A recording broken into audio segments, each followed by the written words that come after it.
Qaranglar maqsadga. Dunyodagi 500 kuchli korxona o'z xizmatchilarining zarur o'qishligi qilgan kitob yozilib 120 yilda yoki uda nashr qilinib tiraji 800 milliondan eshib ketgan bu kitob bizga zodi nemini bildirdi.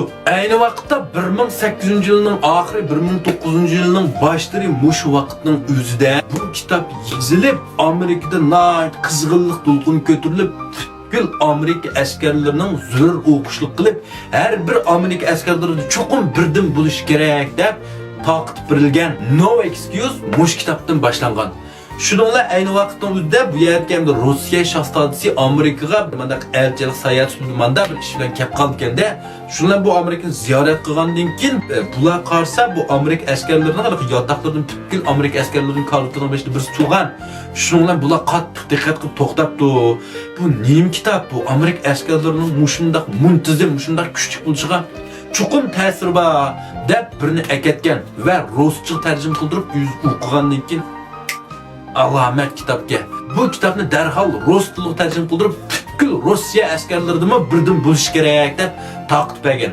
Yeni bundan necha 10 yillardan keyin bu yer Rossiya bilan Yaponiyaninki bir orolni talish bir janglar bo'lgan.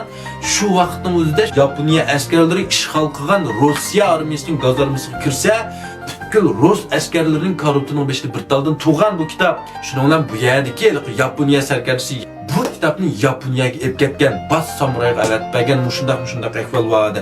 Shuning bilan bu kitap endi rus tilidan yapon tiliga tarjima qilinib bir qatim o'qigandan keyin to'xta, ma kitap bo'lmabdi. Butkul yapon samuraylarda birdan bo'lish kerak-ya bu kitap deb yapon tiliga tarjima qilinib taqib berilgan. Mana mushundaq sabablar tufaylidan bu kitap dünyada bayağı dedim 120 yılda yoki 800 milyondan ortiq nashr qilingan. Bundaqda bu danglik kitobning ismini ko'rdinglarmi? Garsiyaga yozilgan maktub. Bu kitobning bundaq nom qozonishga sabab nima? Bu zot qandaq yaxshi kitob. Bu kitobda zodi bizga nimalarni o'rgata oladi? Nima uchun shuni butkul davlatlarimiz askarlar o'qishga tegishli hozirgi zamonda dunyodagi 500 kuchli korxona e'tirof qilgan kitob qandaq kitob? Bu kitobni Seri Qarovga esib qo'ydim. Kitobning asli bahsi 36 koy. Seri Qarovdan eng qimmat asmimiz 23 koyga setib olasiz. Yoqtirgan do'stlar, Seri Qarovdan setib olinglar. Rahmat.